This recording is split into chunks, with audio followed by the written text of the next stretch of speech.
আজকে আমরা বাসায় বানাবো দোসা। দোসা বানাইতে আমি এখানে ডাল চাল ভিজে দিয়ে নিয়েছি। এখানে 50 গ্রাম ছোলার ডাল, 50 গ্রাম মসুর ডাল, 50 গ্রাম বুটের ডাল আর 250 গ্রাম চাল। এগুলো সব মিক্স করে ভিজে দিয়ে ধুয়ে নিছি ভালো পরিষ্কার করে। এখন ব্লেন্ডার জাগে ব্লেন্ড করে নিব। ব্লেন্ড করে নেওয়ার পরে দোসা বানাবো। তো দেখেন, এখন ব্লেন্ডার জাগে চাল ডালগুলো দিয়ে দিব।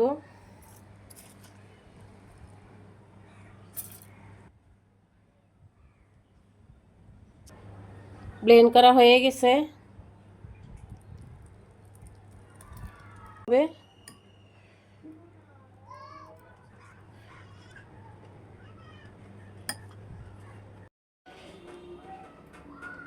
দোসার ডিমের পুরগুলো বানাইতে নিয়ে নিছি কাঁচামরিচ, ধনেপাতা, টমেটো কুচি আর পেঁয়াজ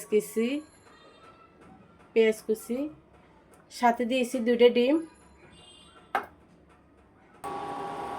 কিছু পানি ছিটকে দিয়ে দিব। এভাবে পানিটা আবার মুছে ফেলবো। একটা দোসা দিয়ে দিলাম। একটু তেল ব্রাশ করে দিয়ে দিব।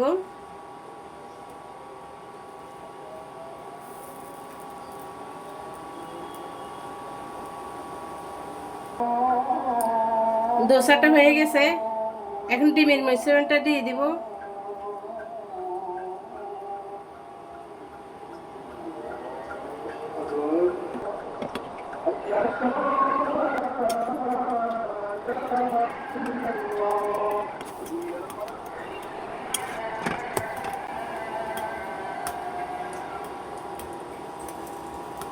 একটা দোসা হয়ে গেছে।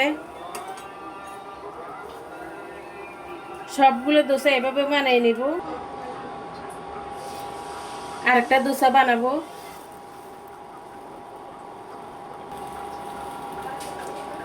একটু তেল ব্রাশ করে দিয়ে দিব।